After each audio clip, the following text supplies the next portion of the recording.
కొరింథీయులకు రాసిన మొదటి పత్రిక కొరింథీయులకు రాసిన మొదటి పత్రిక 11వ అధ్యాయం. కొరింథీయులకు రాసిన మొదటి పత్రిక 11వ అధ్యాయం 28వ వచనము చూడండి. కాబట్టి ప్రతి మనుష్యుడు తను తాను పరీక్షించుకొనవలెను, అలాగు చేసి ఆ రొట్టెను తిని ఆ పాత్రలోనిది త్రాగవలెను. కాబట్టి ఇక్కడ ఒక మాట అన్నాడు, కాబట్టి ప్రతి మనుష్యుడు తను తాను పరీక్షించుకోవాలి. ఈ యొక్క బల్ల వర్తమానం అనేది దేనికంటే వ్యక్తిగతమైన పరిశీలన. వ్యక్తిగతంగా ఒక వ్యక్తి తన్ను తాను పరీక్షించుకోవడానికి చెప్పేది ఈ యొక్క వాక్యం. కొన్ని సందర్భాలు మనల్ని మనము పరీక్షించుకోకుండా ఏదో విన్నాము అన్నట్లుగా నామకావస్తు వచ్చి ప్రభు యొక్క బలలో పాల్గొంటాం. అందుకని ప్రభు యొక్క బలలో పాల్గొనే ప్రతి ఒక్క వ్యక్తి కూడా ఏమి చేయాలంటే పరీక్షించుకోవాలి. మొదట పరిశోధించుకోవాలి. ఎవరిని పరీక్షించాలా? ఎదుటివారిని, పక్కవారిని కాదు, మన హృదయాన్ని మనమే పరీక్షించుకోవాలి. కొన్ని సందర్భాలు ఎదుటివారిని చూస్తాం, కొన్ని సందర్భాలు పక్కవారిని చూస్తాం. అందుకని దేవుని వాక్యం స్పష్టంగా రాసేటందుకు ప్రతి మనుష్యుడు తన్ను తాను పరీక్షించుకోవాలంటే వ్యక్తిగతమైన పరీక్ష అనేది చాలా అవసరం. వ్యక్తిగతమైన పరీక్ష లేకుండా ప్రభు బలలో పాల్గొన్నా కానీ ఎలాంటి ప్రయోజనం ఉండదు. కొన్ని సందర్భాలు విన్నట్టే వింటాము కానీ వదిలేస్తాం. ఇది పరీక్ష కాదు.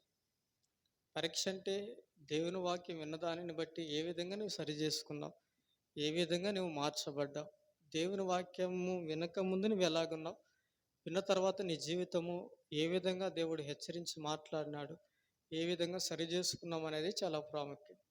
ఈ వాక్యానుసారంగా మనల్ని మనం పరీక్షించుకోవాలి. ఈ వాక్యము బలవర్తమానం మనకే అనుకోవాలి. నేను అనుకోవాలి, పక్క వాళ్ళకి అనుకోవద్దు.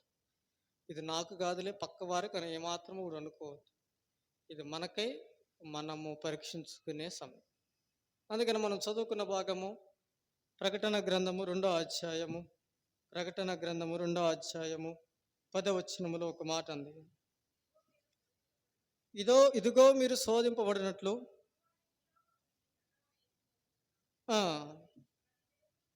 10 దినములు శ్రమ కలుగును, మరణం వరకు నమ్మకముగా ఉండుము, నేను నీకు జీవ కిరీటం ఇచ్చేదను. కాబట్టి గత 2 నెలల నుంచి కూడా ఈ యొక్క స్మరణ సంఘాన్ని ధ్యానిస్తూ ఉన్నాం. ఎఫెసీ సంఘాన్ని ధ్యానించాము, ఇప్పుడు స్మరణ సంఘాన్ని ధ్యానిస్తున్నాం. స్మరణ అనగా చేదు లేక బోళము లేదా శ్రమల సువాసన అని అర్థం. స్మరణ అనగా బోళము లేక చేదు లేదా శ్రమల సువాసన అనేటువంటి అర్థం ఇచ్చేటువంటి పదం. ఈ యొక్క స్మరణ సంఘము టర్కీ దేశములో ఉంది. టర్కీ దేశంలో సుమారుగా ఎఫెసీ పట్టణము నుంచి దాదాపుగా సుమారు ఒక 60 కిలోమీటర్ల దూరములో ఈ యొక్క స్మరణ సంఘం అనేది ఉంది. దీని యొక్క ప్రత్యేకత ఏమిటంటే ఆసియాలోని ఖండములో ఆసియాలో ఉంది. ఇది ఒక చిన్న ఆసియాగా దీన్ని పరిగణిస్తారు. ఎందుకంటే అదంతా సౌందర్యమైనటువంటి అందమైనటువంటి ఆ నగరముగా గమనించగలం. ఇప్పుడు ఈ దేశాన్ని లేక ఈ పట్టణాన్ని ఏమని పిలుస్తున్నారంటే ఇజ్మార్ అనేటువంటి పదముతో ఈ యొక్క పట్టణాన్ని పిలుస్తూ ఉన్నారు. స్మరణ సంఘము స్మరణ అనేటువంటి పట్టణాన్ని ఇజ్మార్ అనేటువంటి పదముతో పిలుస్తూ ఉన్నారు. కాబట్టి ఈ యొక్క స్మరణ సంఘాన్ని బట్టి మనము ధ్యానము చేయగలిగితే అపోస్తలుడైన పౌలు గారు 2వ సువార్త దండయాత్రలో ఈ స్మరణ సంఘాన్ని ఏర్పరిచినట్లుగా మనకు తెలియపరుస్తూ ఉన్నారు. బైబిల్ పండితుల అభిప్రాయం ప్రకారముగా అదే అంచనా. అపోస్తలుడైన పౌలు గారు ఈ యొక్క సువార్త పరిచర్య అయిపోయిన తర్వాత యోహాను గారు వెళుతారు. అక్కడ ఫిలిప్పీ పట్టణానికి యోహాను గారు వెళ్ళి, ఈ ప్రకటన గ్రంథం రాసిన యోహాను గారు ఎఫెసీ పట్టణానికి వెళ్ళి అక్కడ స్థిర నివాసము చేసిన తర్వాత ఈ అపోస్తలుడైన పౌలు గారు యొక్క యోహాను ఎప్పుడైతే ఆ పట్టణాన్ని, అందుకని ఆ మాటలు మనము అపోస్తల కార్యాల్లో స్పష్టముగా రాస్తూ వచ్చారు. అందుకని ఇక్కడ పౌలు గారి 2వ సువార్త దండయాత్రలో ఈ యొక్క పట్టణం కట్టిన తర్వాత యోహాను గారు ఎఫెసీ పట్టణాన్ని తీర్చిదిద్దిన తర్వాత స్ముర్న సంఘానికి వెళతాడు. వెళ్ళిన తర్వాత ఈ సంఘములో ఉన్నటువంటి యోహాను గారు ఏమి చేస్తారంటే, తన శిష్యుడైనటువంటి పోలీకార్పు అనేటువంటి వ్యక్తిని ఆ సంఘానికి ఒక బిషప్గా లేదంటే ఒక పాస్టర్గా నియమిస్తాడు. ఆ విధంగా నియమించిన సందర్భాలలో ఈ యోహాను గారు రాసినటువంటి ఈ ప్రకటన గ్రంథంలో 7 సంఘాలను గురించి దేవుడు హెచ్చరిస్తూ అంటున్నాడు, 10 దినములు శ్రమ కలుగును, మరణం వరకు నమ్మకముగా ఉండును. అందుకని ఈ సంఘాల గురించి మనం ధ్యానించగలిగితే మీరు గమనించండి, ప్రభు యొక్క పరిచయము ప్రతి ఒక్క సంఘానికి ఒక్కొక్క విధంగా ఉంది. 7 సంఘాలకి దేవుడు 7 విధాలుగా పరిచయం చేసుకున్నాడు. 7 సంఘాలకి దేవుడు 7 విధాలుగా పరిచయం చేసుకున్నాడు. ఈ యొక్క స్మరణ సంఘం గురించి ఏం పరిచయం చేసుకున్నాడంటే, చూడండి అమ్మ, అక్కడ ఒక మాట ఉంది. స్మరణ సంఘానికి పరిచయం చేసుకుంటే ఏమన్నాడంటే, చూడండి 8వ వచనములో మనం జ్ఞాపకం చేసుకుంటే, స్మరణలో ఉన్న సంఘపు దూతకు ఎలాగు వ్రాయము, మొదటి వాడును కనపటి వాడునైనా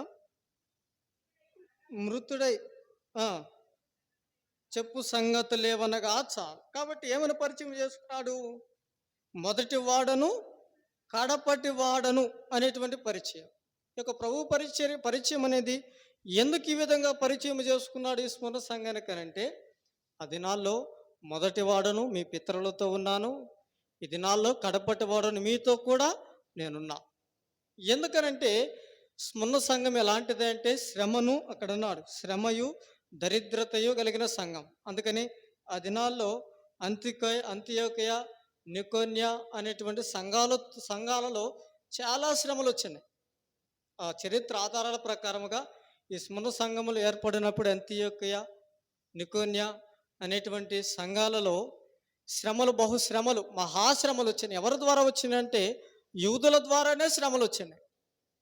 ఎందుకంటే యూదులు ఏమి చేసేవారంటే, ఆ దినాలలో యూదులు చెల్లా చెదరైపోయారు. ఇటువారు అటు అయిపోయిన తర్వాత వారి జీవితంలో ఏమైందంటే, ఇప్పుడు స్ముర్న అనేటువంటి పట్టణంలో కొంతమంది యూదులు ఉన్నారు, కొద్దిమంది జనాభానే ఉన్నారు. ఈ క్రైస్తవులు అనేటువంటి ప్రబలినారు, బాగున్నారని చెప్పి యూదులు అనేవారు ఏమి చేశారంటే, వారు బహు తెలివి కలిగి వారు వ్యాపారాలు చేసుకొని బహుగా ధనము సంపాదించుకొని వారి ధనాన్ని ఏమి చేసేవారంటే, అక్కడ ఉన్నటువంటి అధికారులకి ఏడాదికి 10,000 వెండి నాణ్యాలు వాళ్ళకి ఇచ్చేవారంట.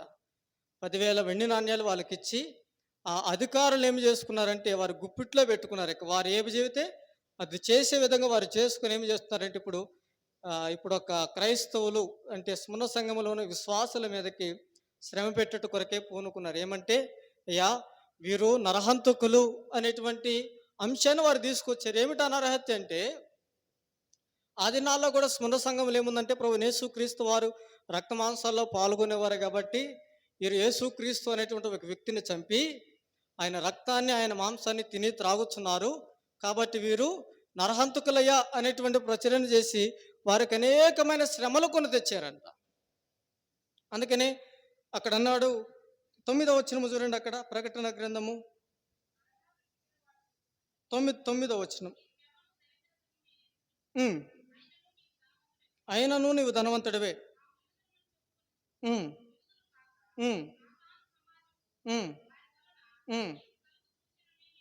నేను ఎరుగుదును,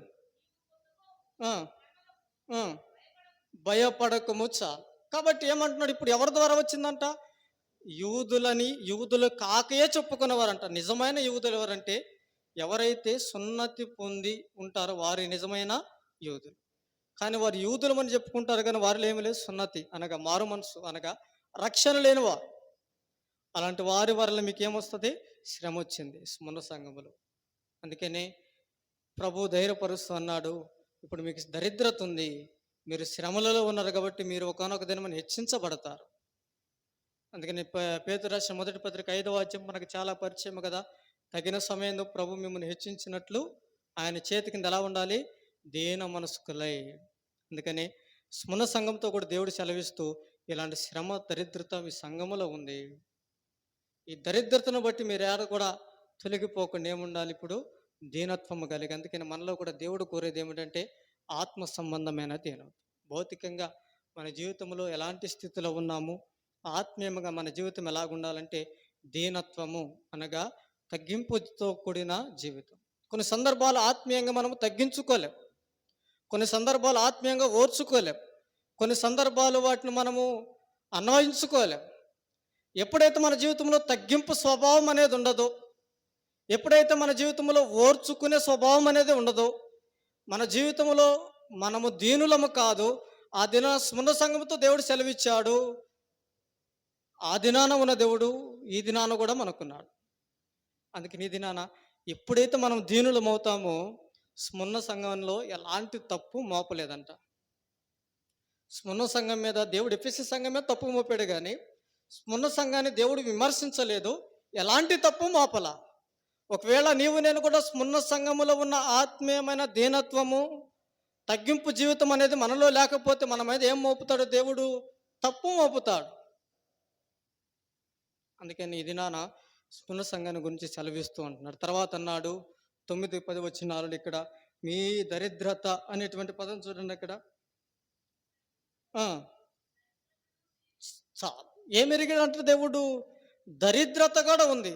నిజముగా స్మున్న సంఘములో ఉన్నవారు ఎవరు కూడా అంత దరిద్రులు కాదు. బైబిల్ ఒకవేళ చరిత్ర ఆధారాలుగా మనం జ్ఞాపకం చేసుకుంటే, వేళ వారు క్రీస్తు నమ్మిన బీదలైన వారు ఉండవచ్చు, లేకపోతే పాత దినాల్లో అపోస్తులు ఏమి చేసేవారంటే, ప్రభు పరిచర్య జరగాలంటే, ప్రభు యొక్క సంఘం కట్టబడాలంటే వారి యొక్క స్థిరాస్తులు ఏమి చేసేవారంటే ఆ డబ్బు తీసుకొచ్చి అపోస్తుల పాదముల యొద్ద పెట్టేవారు. ఒకవేళ ఆ విధంగా దరిద్రులు అయిపోయి ఉండొచ్చు. కానీ వారిని అంటున్నాడు, ఇప్పుడు మీరు దరిద్రత కలిగినటువంటి సంఘముగా ఉంది. ఎందుకంటే ఆ దినాలలో వారికి కలిగిన శ్రమలు మహాశ్రమ. ఆ దరిద్రతలో కూడా దేవుడు అంటున్నాడు, ఇప్పుడు మీ దరిద్రత నేను ఎరుగుదును. ఈ దినాన ఎప్పుడైతే మనకెంతున్నదా దేవుడు చూడు. అందుకని ఒక మాట అన్నాడు, ఏమన్నాడు? లోకాసు వార్త చూడండి 6వ అధ్యాయంలో, లోకాసు వార్త 6వ అధ్యాయం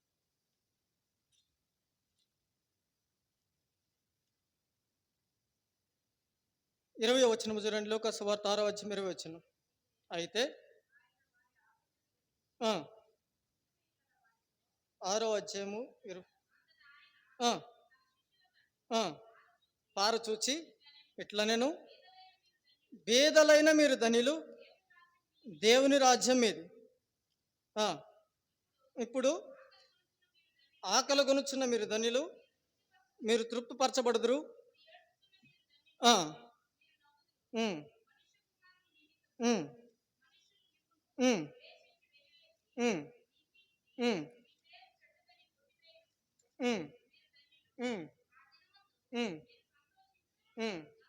గంతులు వేయుడి, ఇదిగో మీ ఫలము పరలోకమందు గొప్పదై ఉండును. కాబట్టి ఈ మాట దేవుడు సెలవు, బేదలైన మీరు ధనిలు. అందుకని దేవుని వాక్యాన్ని కొన్నిసార్లు అపార్థం, బేదలైన వారందరూ దేవుని రాజ్యంలోకి వెళ్తారంటే కాదు. దేవుని నిమిత్తమే బేదలయ్యారంట వారు, దేవుని కొరకే దరిద్రులైపోయారు. అలాంటి వారిని గురించి సెలవిస్తూ బేదలైన మీరు ధన్యులు అన్నాడు.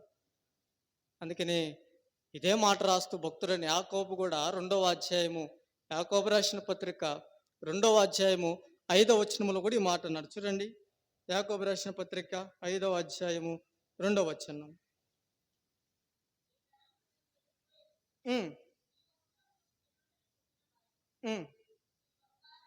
2వ అధ్యాయం 5వ వచనం, యాకోబు రాసిన పత్రిక 2:5. నా ప్రియ సహోదరులారా,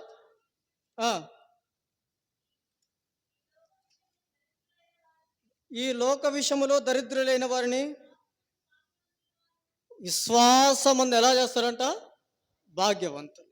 ఎవరిని? ఈ లోకమందు దరిద్రులు, దేవుని నిమిత్తమై ఎవరైతే దరిద్రులైన వారిగా ఉన్నారో. సున్న సంఘం ఏమైపోయింది ఇప్పుడు?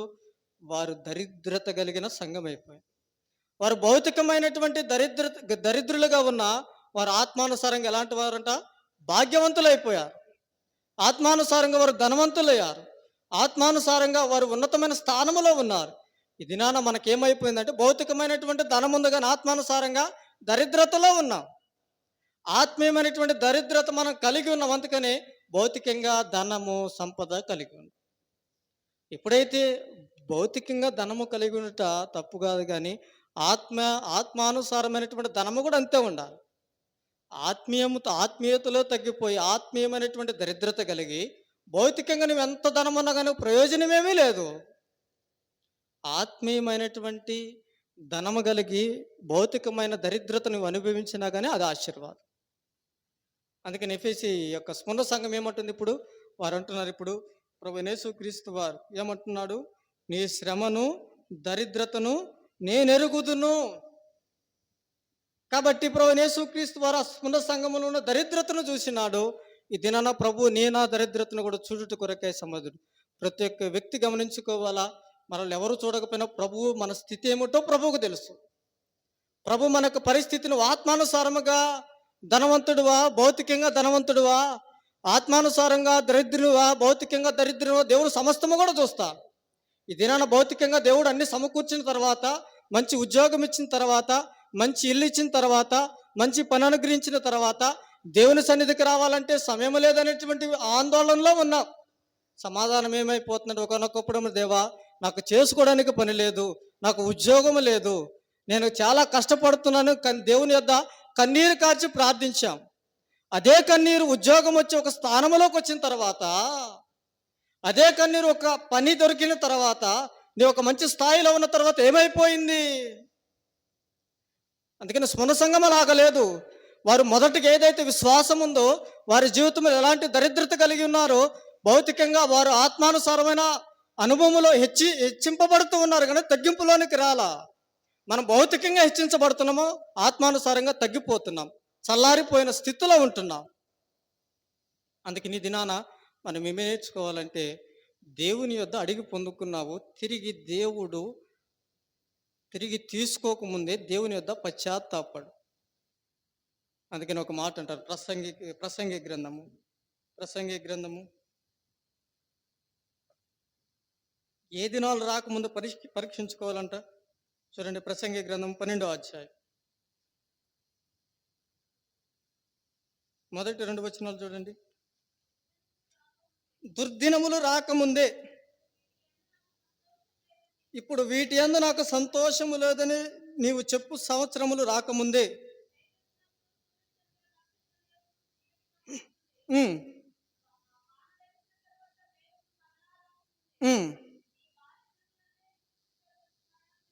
సార్ కాబట్టి ఏమని అంటున్నాడు ఇక్కడ? దుర్దినములు రాకముందే, ఇప్పుడు వీటి యందు ఏమి లేదంట, మనకి సంతోషము లేదు. తేజస్సును, చంద్రుణ్ణి, సూర్యుని చీకటి కమ్మక ముందే, ఒకనొక దినం ముందు రాబోతుంది. దుర్దినము అనేది మన జీవితంలోనికి రాకముందే, దేవుని యొక్క రాకడ సమయం అనేటువంటి అనుభవం మన జీవితంలోనికి రాకముందు మనలో ఏముండాలి? పరీక్షించుకునే జీవితం. ఈ దినాన ఏమీ లేదు. ఆత్మీయంగా తగ్గిపోయి, ఆత్మీయముగా దీనులుగా లేకుండా, ఆత్మానుసారముగా నీ నా జీవితంలో ధనవంతులుగా లేకపోతే జాగ్రత్త. ఈ దినాన స్మరణ సంఘం మీద దేవుడు ఎలాంటి తప్పు మోపలేదు. ఈ దినాన మన మీద ఒకవేళ దేవుడు మోపుతున్నాడేమో. దుర్దినం అనేది రాకపోతే ఒకనొక దినము రానే ఉంది. ఆ దినంలో ఏమైపోతాం? అందుకని స్మరణ సంఘముతో దేవుడు అంటున్నాడు, ఈ దినాన నీ శ్రమను దరిద్రతను నేను చూస్తున్నా. దేవుడు ప్రతిదీ కూడా చూస్తాడు. మనల్ని మన పక్కవారే చూస్తారు, మన విశ్వాసులే చూస్తారు. కొన్ని సందర్భాల్లో మనల్ని ఎవరు చూడటం లేదులే, పట్టించుకోవట్లేదు అనుకుంటాం. మన జీవితం ఏమిటో ఒకవేళ పక్క వారికి తెలియకపోవచ్చు, భర్తకి తెలియకపోవచ్చు, భార్యకి, బిడ్డలకి తెలియకపోవచ్చు, తల్లిదండ్రులకు తెలియకపోవచ్చు. ఎవరికి తెలుసు? దేవుడికి తెలుసు. ఇదిన మనం ఎలాంటి స్థితిలో జీవిస్తున్నామని దేవుడు చూస్తాడు. అందుకని ఆ దుర్దినం అనేది, చెడిపోయిన దినం అనేది నీ జీవితంలో సంభవించక ముందే పరీక్షించుకో. వీటి యందు నాకు సంతోషమే లేదు, భౌతికమైన దాని యందు నాకు ఆనందమే లేదు అని నువ్వు ఎరిగి, ఏ దినమని నీ సృష్టికర్తని ఏమి తెచ్చుకోవాలి? స్మరణకు తెచ్చుకో. అందుకని స్మరణ సంఘంతో ఎలాంటి సంఘం అంటే ఇది దరిద్రత, అది భౌతిక సంబంధమైన దరిద్రంగా ఉంది. అందుకని ఈ శ్రమలు ఎందుకు అనేటువంటి విషయాన్ని కూడా జ్ఞాపకం చేస్తూ అందుకని అక్కడ ఏమన్నాడు, ప్రకటన 2:10, ప్రకటన గ్రంథము 2:10 ఏమన్నాడు? ఉమ్, ఉమ్, ఉమ్. 10 దినములు శ్రమ కలుగును చాలు. ఈ శ్రమలు ఎందుకు వచ్చినాయి? అందుకని ఆ దినాల్లో ఏమి జరిగిందంటే, ఇక్కడ పోలీకార్పు అనేటువంటి ఈ బిషప్ ఆ స్మరణ సంఘములో పాస్టర్గా చేసిన ఆయనని ఆ దినాల్లో సజీవముగా, అంటే ప్రాణముతో ఉండగానే సజీవ దహనం, సజీవంగా కాల్చివేశారు అక్కడ సంఘములో. ఆయన కాల్చివేసిన తర్వాత ఈ శ్రమలు ఏమైపోయినాయి? ఎక్కువైపోయినాయి. ఇంకా ఆయన చనిపోయాడు. ఆయన బాగా పౌరుషముగా ఎంతో స్మరణ సంఘాన్ని బాగా అత్యధికముగా ఆత్మీయంగా నడిపించిన ఆయన చనిపోయాడు. ఆయన ఒక హతసాక్షిగా మార్చబడ్డాడు. ఆయనను ప్రాణాలతో ఉండగానే సజీవ దహనము చేశారు, చంపేశారు. చనిపోయిన తర్వాత ఇప్పుడు ఏమవుతుందంటే శ్రమలు వచ్చినాయి. అందుకని 10 దినములు శ్రమలు. ఈ 10 దినములు శ్రమ అనేటువంటిది ఏమిటంటే, నీరో చక్రవర్తి కాలములో ఈ స్మరణ సంఘములో ఉన్నటువంటి వారికి 10 రకాల శ్రమలు అనుభవించారంట. తర్వాత మరొక రాజు కాలంలో ఏమి చేశారంటే, ఆ రాజు కాలంలో 10 సంవత్సరాలు ఈ స్మరణ సంఘానికి శ్రమలు పెట్టారంట. అందుకని ఒకవేళ బహుశా దాన్ని బట్టి ఏమైనా ఈ మాట సెలవిచ్చడము తెలియదు, కానీ 10 దినములు శ్రమ. ఈ శ్రమలలో ఇప్పుడు ఆ పాస్టర్ గారు చనిపోయిన తర్వాత ఈ సాతానకు ఉద్దేశం ఏమిటి? చంపేశాము, ఈ శ్రమలు పెడితే, మహాశ్రమలు కలిగితే ఎవరు కూడా క్రైస్తవంలోనికి రాడు, ఎవరు కూడా యేసుక్రీస్తుని అంగీకరించరు, ఇక ఆరాధన అనేది ఉండదు. కాబట్టి ఈ శ్రమలు పెడదామని చెప్పి పూనుకున్నారు. ఈ పాస్టర్ గారు చనిపోయిన తర్వాత ఏమైపోయిందంటే, స్మరణ సంఘం అనేది ఎక్కడా కూడా వెనుకంచి వేయలేదండి.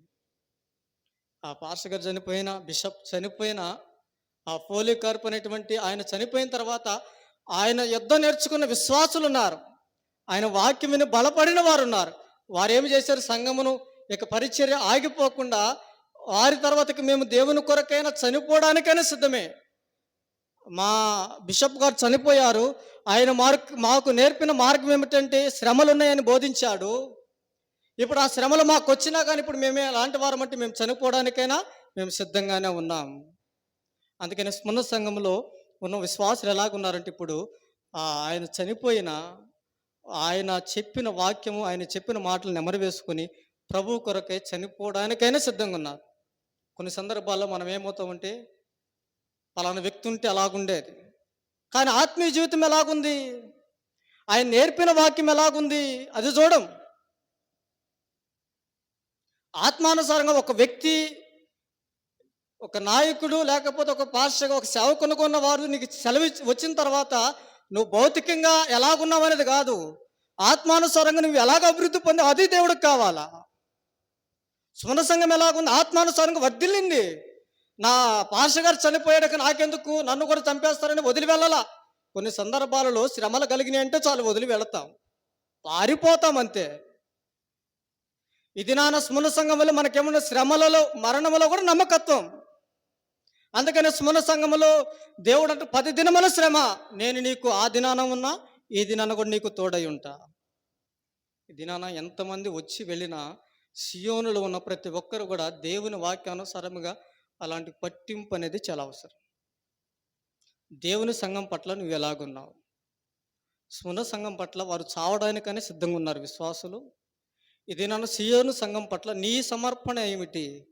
నువ్వు దేవుని కొరకై చనిపోవడానికి సిద్ధముగానైనా ఉన్నావా? దేవుని వార్త ప్రకటించట్లో నా ప్రాణం పోయినా పర్వాలేదు అనేటువంటి అనుభవం నీకుందా? దేవుని ఇంటి కొరకు నేను శ్రమ పడ్డా నాకు పర్వాలేదు అనుకుంటున్నావా? లేదా శ్రమ కలుగుతుంది, భర్త ద్వారా శ్రమ ఉందన్నా, బిడ్డల ద్వారా శ్రమ ఉందన్నా, ఈ శ్రమలు నాకెందుకు, నేను వెళ్ళిపోతాను అనుకుంటే ఇక జాగ్రత్త, తిరిగి సమకూర్చబడలే. శ్రమ లేదు అంటానికి లేదు, 10 దినములే శ్రమ. ఈ స్మరణ సంఘం కూడా ఈ దినాన మన జీవితం ఎలాగ, మనము అనేకులను కూడా రక్షించుట కొరకు ప్రయాసపడాలి, శ్రమ పడాలి, దేవుని పరిచర్య కొరకు తెగించి రావాలి. కొన్ని సందర్భాలలో లోకానికి లొంగిపోతాం, కొన్ని సందర్భాల్లో మనుషులకు లొంగిపోతున్నాం, కొన్ని సందర్భాలలో బంధువు వర్గానికి లొంగిపోతున్నాం, కొన్ని సందర్భాల్లో కార్యకలాపాలకు లొంగిపోతున్నాం. ఆ లొంగిపోయే స్వభావం అనేది ఉంటే నీలో ఏమున్నదంటే అలాంటి పౌరుషము, సున్న సంఘములో ఉన్న పౌరుషము రాదు. అలాంటి పౌరుషంగా ఎదగలేము. ఇది నన్ను దేవుడు కోరేది ఒకటే. స్మరణ సంఘం ఇప్పుడు పాస్టర్ బిషప్ అనేటువంటి కార్ప్ అనేటువంటి ఆయన మరణించిన తర్వాత వారు అత్యధికంగా బలపడ్డారు. ఎందుకు ఈ శ్రమ? అందుకని కీర్తనకారుడు ఒక మాట అంటాడు. ఏమని? కీర్తనల గ్రంథము 66వ అధ్యాయం చూడండి. కీర్తనల గ్రంథము 66వ అధ్యాయం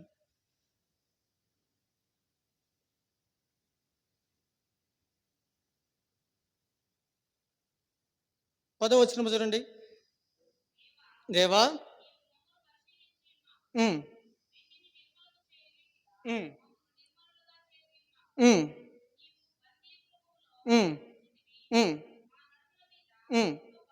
గొప్ప భారం పెట్టేదివి, నరులు మా నెత్తి మీద ఎక్కినట్లు చేసేటివి. మేము నిప్పులలోను నీళ్లలోను పడితిమి, ఆయనను ఆ, సా ఎందుకంట?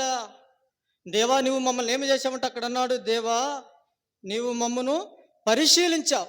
ఎందుకు ఈ శ్రమ అంటే పరీక్ష ఉంది.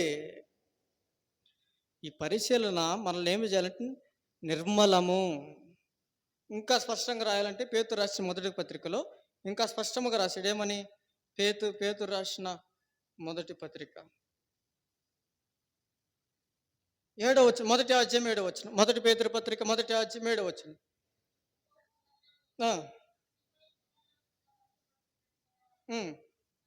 దానికంటే అమూల్యమైన మీ విశ్వాసము ఈ శోధనల చేత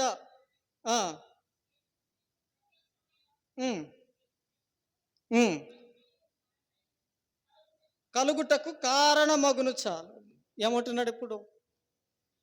ఈ విశ్వాసం ఎలాంటిదంటే అమూల్యమైన మీ విశ్వాసం పరీక్ష పరిశోధనలకు నిలిచినదే. నిజముగా దేవుడు మనల్ని పరీక్షిస్తాడు కొన్ని సందర్భాల్లో పరీక్ష సమయంలో మనం ఏమి చేస్తామంటే దేవుని సన్నిధిని కూడా విడిచి వెళుతున్నాం. దేవుడు పరిశోధించే సమయంలో నీవు నిలబడి చూడు, అది ఎలాంటి సువర్ణమంట? అది అమూల్యమైన మీ విశ్వాసము. ఆ విశ్వాసాన్ని దేవుడు ఏం చేస్తున్నాడు? పరీక్షిస్తున్నాడు. మనల్ని ఒక సువర్ణముగా దేవుడు మార్చాలని పరీక్షిస్తూ ఉంటే, లేదు ప్రభా నేను ఒక బొగ్గుగానే ఉంటాను అనుకుంటున్నాను. దేవుడేమో సువర్ణముగా మార్చాలి. నీవు పరీక్ష ఉంది, పరిశోధన ఎన్ని దినాలు? 10 దినాలు. ఈ దినాన మన జీవితంలో ఈ స్మరణ సంఘాన్ని గురించి ధ్యానించగలిగిన ఎంతో శ్రమ కలిగిన సంఘం, ఎంతో శ్రమలు అనుభవించిన సంఘం, ఎంతో దరిద్రతలో నిలిచి దేవుని కొరకు సాక్షిగా నిలవబడిన సంఘం. ఇది నాన్న నీ శ్రమ ఎక్కడా? ఇది నా భౌతికముగా నా జీవితంలో, ఆత్మీయంగా నా జీవితంలో ఎలాగున్నా పరీక్షించుకోవాలి. ఇప్పుడు ఒక మాటను జ్ఞాపకం చేసుకొని మనం ముగించుకుంటాం. చూడండి, అక్కడే ప్రకటన గ్రంథము 2వ అధ్యాయం 10వ వచనం. ప్రకటన గ్రంథము 2వ అధ్యాయం 10వ వచనం.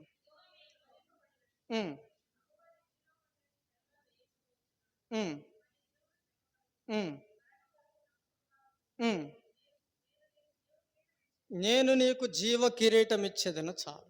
కాబట్టి ఏముందంటే ఇప్పుడు ఆ శ్రమలో నిలవబడితే ఏముంది? జీవ కిరీటం. కాబట్టి దేవుడు మన సంఘానికి ఏమి ఇచ్చాడని అర్థము? జీవ కిరీటం ఇచ్చాడు. 10 దినాల శ్రమలో కూడా ఎలాగున్నారు? వారు శ్రమలలో, శోధనలలో, దరిద్రతలు నిలిచిన వారు, పరీక్షలలో నిలిచిన వారు. కాబట్టి వారికి ఒక జీవ కిరీటం ఉంది. ఇది నాన్న దేవుడు మనకి జీవ కిరీటము అనేది మనకి ధరింపజేయాలంటే మనం కూడా ఎలాగుండాలి? శ్రమలలో నిలవబడాలి. నాకు కిరీటమే వద్దన్న అనుకున్నామంటే అది నీ ఇష్టం. అసలు మొట్టమొదటిగా జీవమునకు పోవు మార్గం ఎక్కడ మూసివేయబడింది? నిత్యము జీవించే కిరీటము, జీవ కిరీటము. ఆ నిత్యము జీవించేటువంటి ఆ జీవనకు పోవు మార్గం ఎవరు పోగొట్టుకున్నారో? ఆదాము పోగొట్టుకున్నాడు. అందుకని చూడండి 3వ అధ్యాయం ఆదికాండములో, అక్కడ ఆదికాండం 3వ అధ్యాయం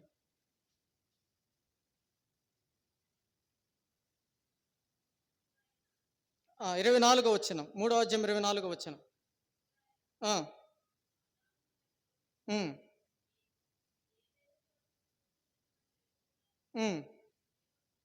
జీవవృక్షమునకు పోవు మార్గమును కాచుటకు ఇటు అటు తిరుగుతున్న ఖడ్గ జ్వాలలను ఏమైపోయింది? పోగొట్టుకున్నాడంట. జీవ మార్గమునకు పోవు మార్గము మూసివేయబడింది. ఒక అవిధేయత, ఒక మాటకి లోబడకపోవటం, ఒక మాట అనేది వినకపోవటం. కొన్ని సందర్భాల్లో మనం కూడా మాట వినము కదా, కొన్ని సందర్భాల్లో మాటకు లోపడము. అందుకని ఏముంది, జీవమునకు పోవు మార్గం ఏమైపోయింది, మూసివేయబడిందంట. ఎలాంటి దుఃఖకరము. ఇది నన్ను ఇన్ని సంవత్సరాలు ఆరాధించావు ప్రభు అని మనం చాలా గొప్పలు చెప్పుకున్నాం. నేను సంవత్సరాలు ఉంది, ఇన్ని సంవత్సరాలు నా సీనియారిటీ ఎక్కడ అని చెప్పుకుంటాం. నీ సీనియారిటీ ఉంది, కానీ నీ సీనియారిటీ అనేది నేను పరలోక రాజ్యములో జీవవృక్షానికి, ఆ జీవవృక్షమునకు పోవు మార్గమును తెరిచే విధంగా ఉందా, మూసుకునే విధంగా ఉందా దేవుడు చూస్తాడు. నువ్వు ఎంత సీనియర్వా, ఎన్ని సంవత్సరాలు రక్షణ పొందావా, ఎన్ని సంవత్సరాలు పరిచర్య చేసావా, ఎన్ని సంవత్సరాలు ఆరాధించావా, ఎన్ని సంవత్సరాలు ప్రార్థించావా, ఇదంతా ఒక ఎత్తు అయితే, నువ్వు చేసే ప్రార్థన, నువ్వు చేసే పరిచర్య, నువ్వు చేసే ప్రతిదీ కూడా నిన్ను జీవ కిరీటం పొందటానికే ఉందా, లేకపోతే కోల్పోతున్నావా? కొంతమంది మన జీవితంలో కొంతమంది ఉంటారు, చనిపోయే ముందు ఒకవేళ దేవుని నెరగకుండా అప్పటికప్పుడే రక్షణ పొంది, మారు మనసు బాప్తిసం ఉంది, గత నెలలో చచ్చిపోతే వారికి జీవ కిరీటం. నువ్వు 40 సంవత్సరాలు కష్టపడ్డా ఒకటే, వారు ఒక నెలలో కష్టపడ్డా ఒకటే. వారు దేవుని రాజ్యానికి వెళ్ళి నువ్వు నష్టపోతున్నావంటే నీ 40 సంవత్సరాల ప్రయాస ఏమైపోయింది, నీ 40 సంవత్సరాల ప్రార్థనా జీవితం ఏమైంది, నీవు చేసిన పరిచర్య ఏమైంది, అంతా కూడా గాల్లో కలిసిపోయినట్టే కదా. లేదు నేను భౌతికమైన గొప్పతనం కోసం చేస్తున్నావు నీ పరిచర్య, భౌతికమైన మెప్పు కొరకు చేస్తున్నావు నీ పరిచర్య, భౌతిక సంబంధమైన పలుకుబడి కోసం చేస్తున్నావు నీ పరిచర్య, భౌతికమైన మనుషులు సంతోష పెట్టాలని చేస్తున్నావు పరిచర్య. ఆ పరిచర్య దేవునికి ఇష్టము కాదు. పరిచర్య ఎలాగ చేయాలి, జీవ కిరీటం పొందుట కొరకే. స్మరణ సంఘం అదే ప్రయాసపడింది, మనుషులను సంతోష పెట్టాలా, మనుషుల ఆనందము కోరుకోవాలా. అందుకని అపోస్తలుడైన పౌలు ఏమంటారు, గలతీ పత్రిక 1వ అధ్యాయం 11వ వచనములో, నేను మనుష్యులను సంతోష పెట్టగోరుచున్నానా, దేవుణ్ణి సంతోష పెట్టకోర చూచుచున్నానా? నేను మనుష్యులను సంతోష పెట్టేవాడనైతే నేను క్రీస్తు దాసుడను కాకపోదును. ఒకవేళ మనుషులను నేను సంతోష పెట్టి పరిచర్య చేస్తే నేను క్రీస్తుకు దాసుడు కాదు. మనుషుల సంతోషం కోసం నేను ప్రయాసపడి పాటలు పడితే దేవుని పరిచర్య చేయటలా, మనుషుల కోసం చేస్తున్నావు. దీని అందుకని స్మరణ సంఘం మనుషుల సంతోషము కోరుకోవాలా, మనుషుల ఎదుట గొప్పతనము కోరుకోవాలా, మనుషుల యొక్క విలువలు కోరుకోవాలా. మనుషులు హింసించినా, మనుషులు వెలివేసినా, మనుషులు చెడ్డవారైన కొట్టివేసినా, మమ్మల్ని బాధ పెట్టినా, శ్రమకు దరిద్రతకు అప్పగించినా, మేము ఆత్మానుసారంగా ధనవంతులం, మాకు ఆత్మ సంబంధమైన ధనం ఉంది, అదే ప్రభువైన యేసుక్రీస్తు వారు. ఈ దినాన మనము కూడా అలాంటి ధనవంతులమై ఉండాలి. ఏముంది మనకి, జీవ కిరీటం. రెండోదిగా ఏ కిరీటం ఉంది చూడండి, రెండోదిగా పేతురు రాసిన మొదటి పత్రిక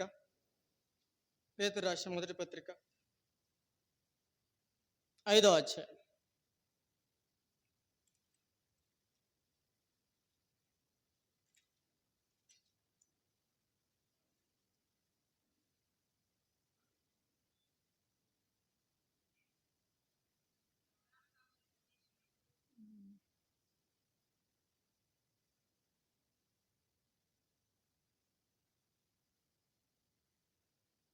చూడండి 4 వచనమా, ప్రత్యక్షమైనప్పుడు మహిమా కిరీటము పొందుదురు చాలు. ఎప్పుడంట, పై వచనములు అన్నాడు. చూడండి పై వచనములో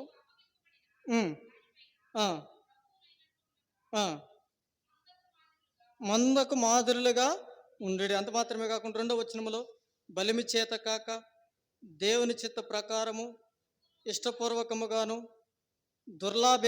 దుర్లాభేక్షతో కాక సిద్ధ మనసుతోను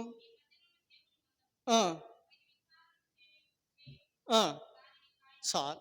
కాబట్టి 2 సందర్భాల్లో దేనికి జ్ఞాపకం చేస్తుంది, మనము చేసేది ఆత్మల రక్షణార్థమైనటువంటి విధానములు ఉండాలి. మనల్ని బట్టి ఒక రక్షించబడాలి, కానీ మనం చేసే పని పరిచర్ను బట్టి ఎలాగుండాలి, మందలను కాయుటకు అనగా తప్పిపోయిన వారిని సమకూర్చడానికి కావచ్చు, వారి మీద నాయకులుగా కాకూడదు. వారి మీద పెత్తనం ఎలా ఇచ్చేవారుగా ఉండకూడదు. ఎలాగుండాలి? అనేకుల్ని రక్షించే విధం వాళ్ళకేముంది? మహిమా కిరీటం ఉంది.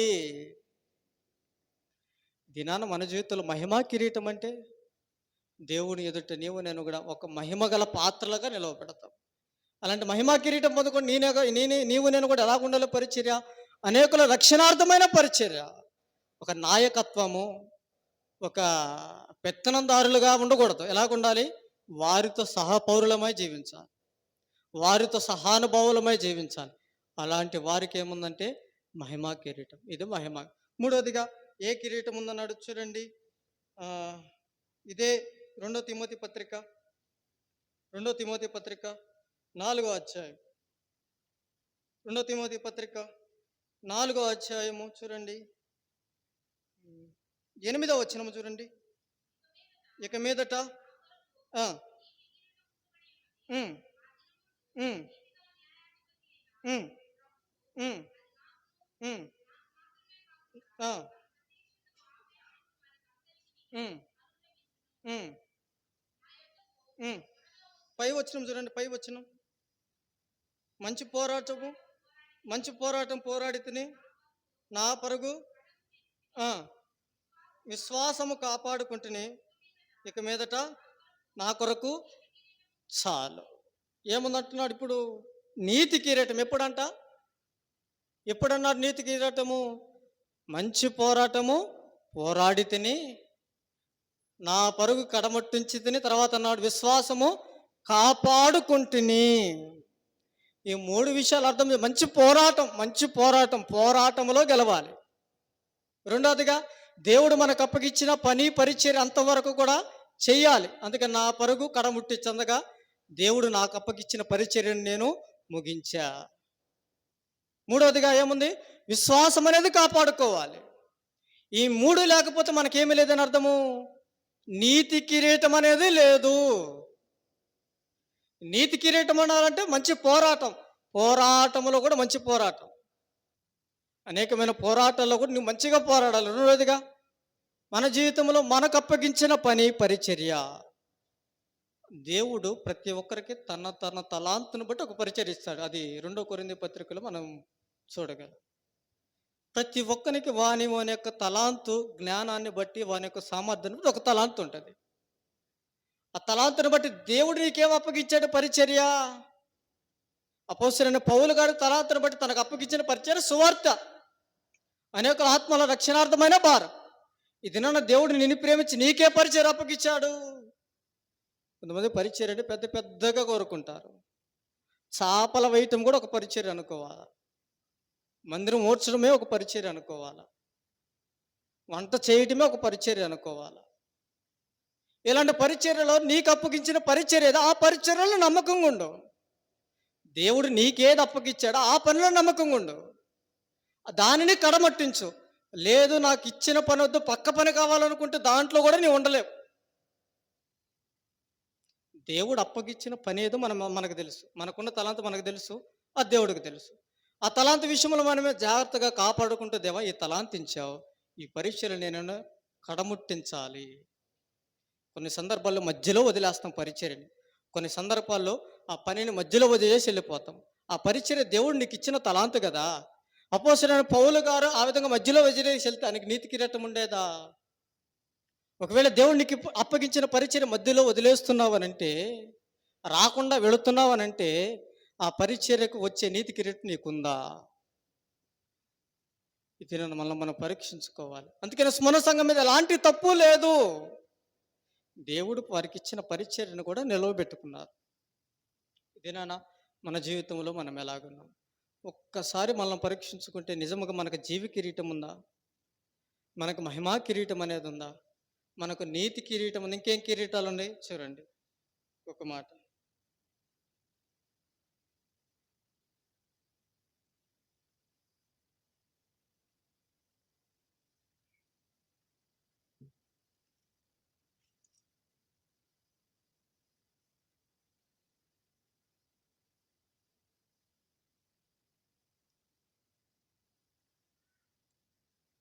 మొదటి తిమోతి కొరింథీ పత్రిక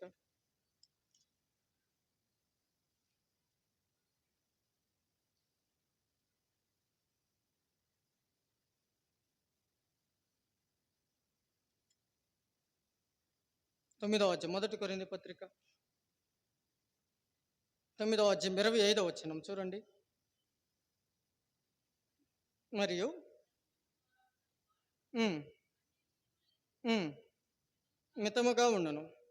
ఉమ్, ఉమ్, కిరీటము పొందుటకును. ఆ, ఆ, చాలు. 4వదికి ఎలాంటి కిరీటం అంట అక్కడ అన్నాడు. వారైతే ఏ కిరీటం పొందుకోవడానికి క్షయమగు. ఈ దినాన దేవుడు అనుగ్రహించే కిరీటం ఏంటంటే నీవు నేను కూడా ఎలాంటి కిరీటం, అక్షయమైనటువంటి మనకి ఎలాంటి కిరీటం ఉందంట, అక్షయమైన కిరీటం. ఇది నా కిరీటము మనకు పొందుకోవాలంటే పైన పైన అన్నాడు, ప్రతి విషయంలో వారి విజయము కలిగి మితానుభావం గల వారే ఉన్నారంట. వారి భక్తి జీవితంలో ఎంత విజయం ఉందో పై వచ్చినాళ్ళు వారి భక్తిపూర్వకం ఎంతో విజయం సాధించారంట.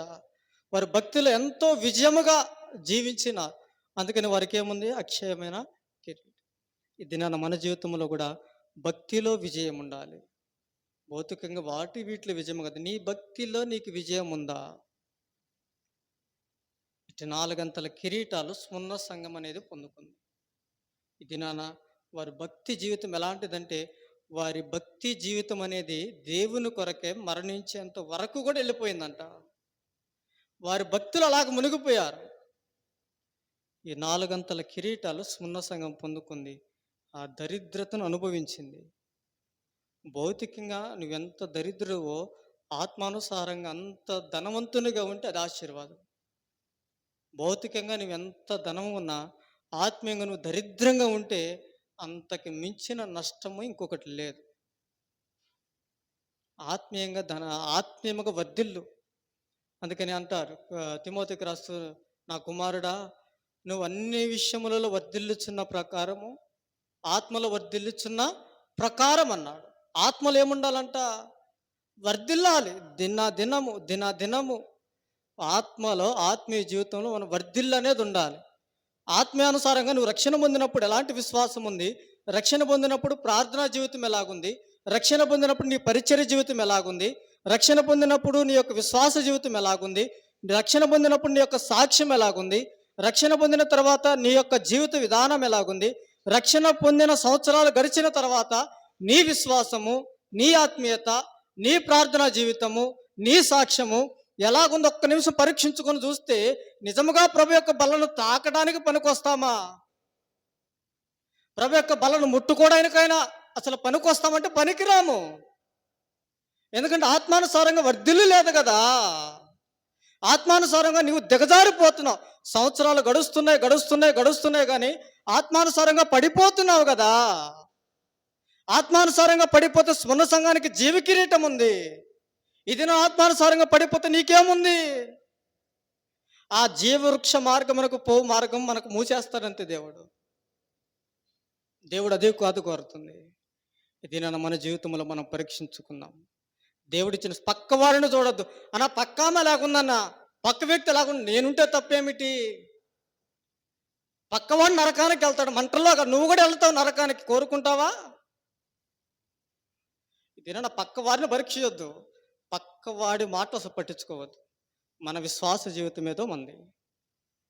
రక్షణ అనేది వ్యక్తిగతం, ఆత్మీయ జీవితం ఎదగటం అనేది వ్యక్తిగతం. పక్కవాడిని చూసామంటే నష్టపోయేది ఎవరంటే మనమే. పక్కవాని మాటలు వినగా నష్టపోయేది ఎవరు? మనమే.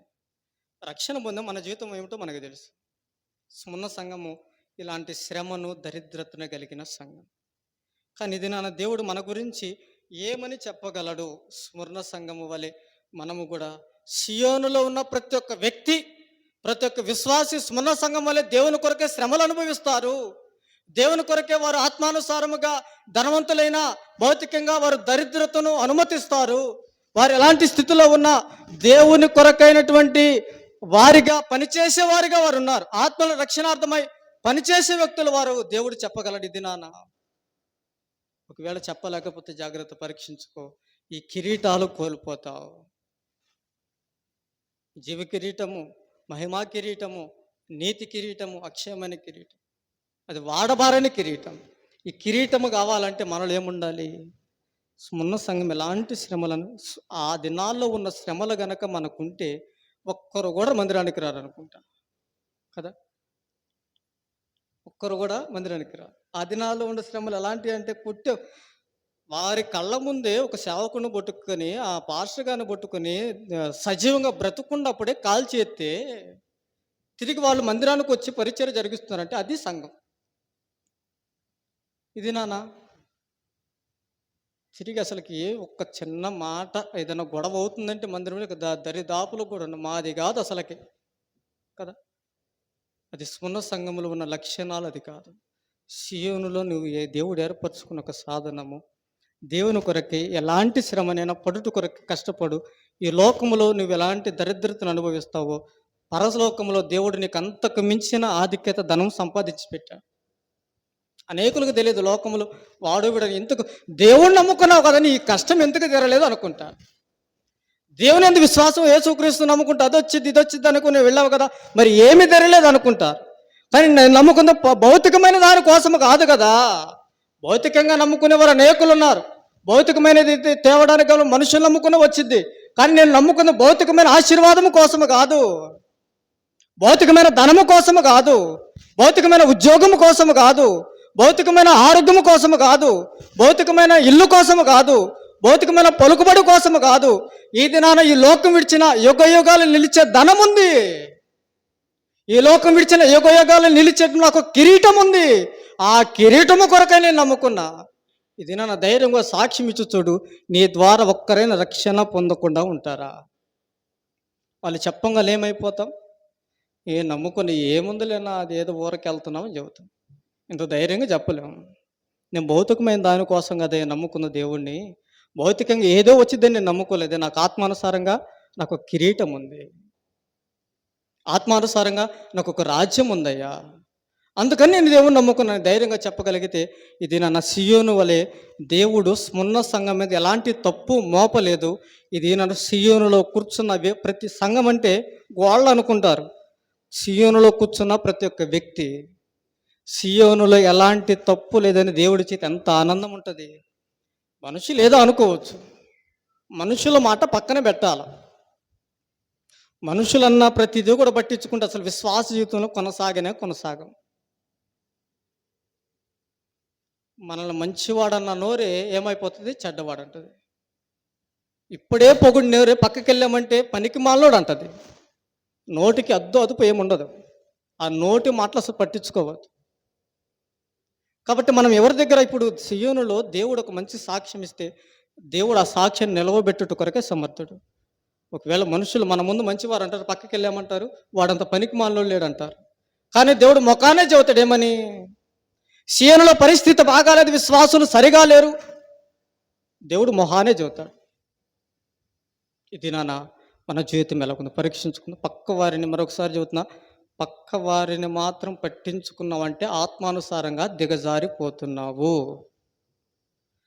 పక్క వ్యక్తి మాటలను విని పక్క వారితో నువ్వు పోల్చుకున్నావంటే ఆత్మానుసారంగా పడిపోతున్నావు, నష్టపోతున్నావు. ఒక వ్యక్తితో రక్షణ బయట సంగతి తీసే, దేవుని ఇంట్లో రక్షణ పొందిన తర్వాత దేవుని పరిచర్య విషయంలో రక్షణ విషయంలో నిన్ను నీవుగా పురుగొల్పుకో. నీకు అప్పగించిన దాన్ని అంతం వరకు కూడా కడముట్టించంతే. పక్క వ్యక్తితో ఆమె వస్తే నేను వస్తా, ఆమె చేస్తే నేను చేస్తా, ఆమె ప్రార్థిస్తే నేను ప్రార్థిస్తా, ఆమె ఆరాధిస్తే నేను ఆరాధిస్తా, ఆమె తింటేనే తింటా, ఆమె ఉంటేనే ఉంటా. ఇదంతా కూడా దేవుని సంఘములో పనికి రావు. అది తీసి పక్కన పెట్టాలంతే. వ్యక్తిగతంగా నీవేమిటి, నీ జీవితం ఏమిటి, దేవుని దగ్గరకు వచ్చినప్పుడు అదే చూసుకోవాలా. వ్యక్తిగతంగా నేనేమిటి, నా జీవితం ఏంటి. అందుకని ఏమంటాడు మత్తయి సువార్తలో, మన కంట్లో దూలం ఉంటే పక్కవాడి కంట్లో ఏమో చూస్తాం, నలుసు చూస్తాం. అది చూడొద్దు. మన దూలాన్ని మనం పరీక్షించుకుంటే మనకే తెలుస్తుంది. పక్కోడి కంట్లో చూసామంటే మన కంట్లోది మనం చూసుకోవట్లేదని అర్థం. స్మృత సంఘం అలాగే ఉంది. ఇది మన జీవితం ఎలాగుంది? ఒక నిమిషం పరీక్షించుకుని మోకరించుకుంటాము. పరీక్షించుకొని యోగ్యమైన రీతిలో ప్రభు బలన ఒక్క నిమిషం సరి చేసుకోకుండా మాత్రం పాల్గొనొద్దు. సరైన విధానం సరి ఒప్పుకో.